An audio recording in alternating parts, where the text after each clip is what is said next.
Hi everybody, I'm Noah Schwartz, and for the first time in nearly a month, I'm actually hosting my own show. Imagine that!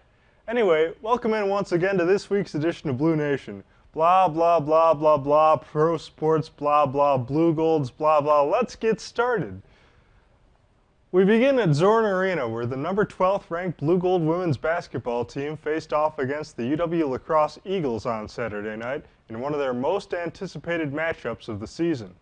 In the first half, the team struggled offensively thanks to Lacrosse's best-in-conference defense. After trailing 31-29 at the half, the Blugolds produced in a huge way during the third quarter, outscoring Lacrosse 22-7 in the frame. After that, the rest was a formality, and the Blugolds waltzed to a 68-56 win. The dub moves the Blugolds up to 8-1 on the season, and they'll be back in action on the road tonight against Bethany Lutheran College. Meanwhile, on the ice, the 11th ranked Blugold men's hockey team was in action Saturday night at UW Stout.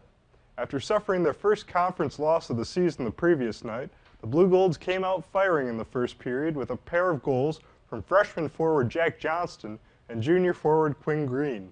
Meanwhile, at the other end of the ice, freshman goaltender Max Guchar made 23 saves on the night as the Blugolds beat the Blue Devils 4-2. The win brings the team's record to 7-3-0 on the season, and they'll look to pick up another conference win on Friday at UW Stevens Point. And the 9th-ranked Blugold women's hockey team took on conference foe Northland College on Wednesday night at Hobbs. The Blugolds played a complete game, dominating the shots on goal 49-6 and having 6 different skaters find the back of the net en route to a 6-0 shutout win. Senior forward Hallie Sheridan had a goal and 2 assists in the win, which was good enough to earn her WIAC Quick Trip Athlete of the Week honors this week. The win bumps Eau Claire's record up to 7-2 on the season and 3-1 in the WIAC. They'll be back on the ice in about an hour to take on Hamline University on the road. And now moving on to pro sports this evening, the Tennessee Titans made headlines at about 11 this morning by firing their general manager John Robinson. The move came as a shock as the Titans sit atop the AFC South with a record of 7-5 so far on the season. Tennessee is, however, on a 2-game losing streak, and adding insult to injury, former Titans wide receiver A.J. Brown, who Robinson traded to Philadelphia during the draft, scored 2 touchdowns against the team on Sunday. This, combined with Derrick Henry's unwieldy contract, presumably led to the decision to fire Robinson. The team's VP of Player Personnel, Ryan Cowden, will fill in for the rest of the season. Elsewhere in the NFL, every time I put effort into this show, Jimmy Garoppolo and Baker Mayfield seem to be making headlines.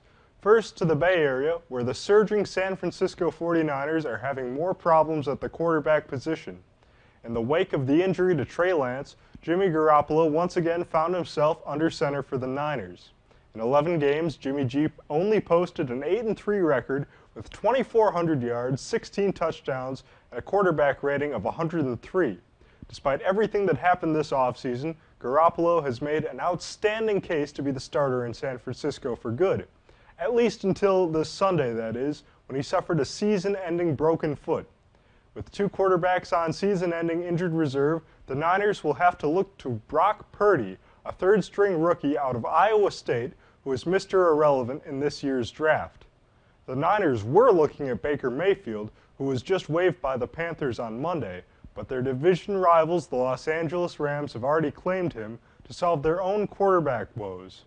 Mayfield's time in Carolina was lackluster to say the least, but who's to say how much of the blame for that can be placed on Matt Rule and the Panthers' completely inept offense?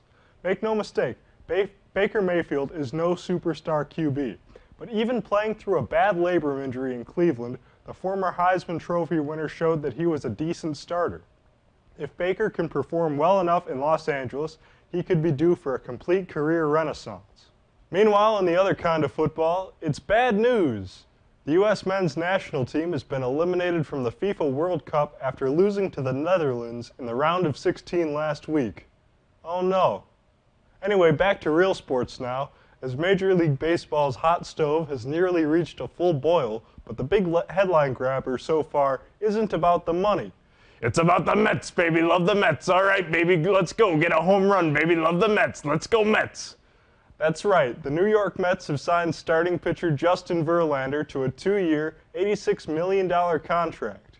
The 3-time Cy Young Award winner and 9-time All-Star was lights out last season in Houston, posting an 18-4 record and a 1.75 ERA with the Astros. Verlander has been one of the best, if not the best, starter in all of baseball for the last decade, but who knows how much more gas he has left in the tank. Verlander will turn 40 years old during spring training next February.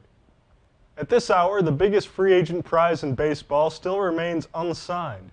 Aaron Judge has been the most anticipated free agent maybe ever. Before last season, he was offered a $213 million contract to stay with the New York Yankees. But Judge felt this was too low, and then went on just to set the American League single-season home run record with 62 homers.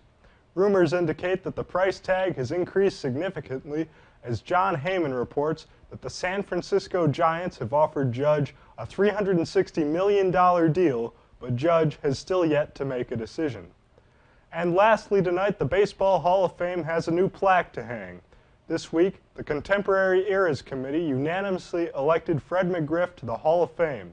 McGriff, who was nicknamed the Crime Dog after the popular cartoon, hit at least 30 home runs every year from 1988 to 1994.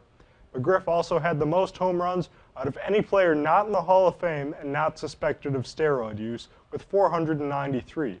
He hit 30 home runs with 5 different teams and was the first player in the live ball era to lead both the NL and the AL in home runs.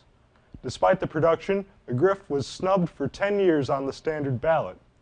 McGriff expressed his frustration by saying, quote, "If I hit 500 home runs, I'm a great player, and if I hit 493, I'm a good player."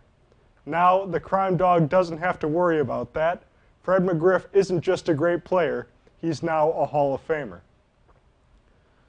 That wraps things up for the headlines this week, but don't go anywhere. Debate Desk is back right after the break.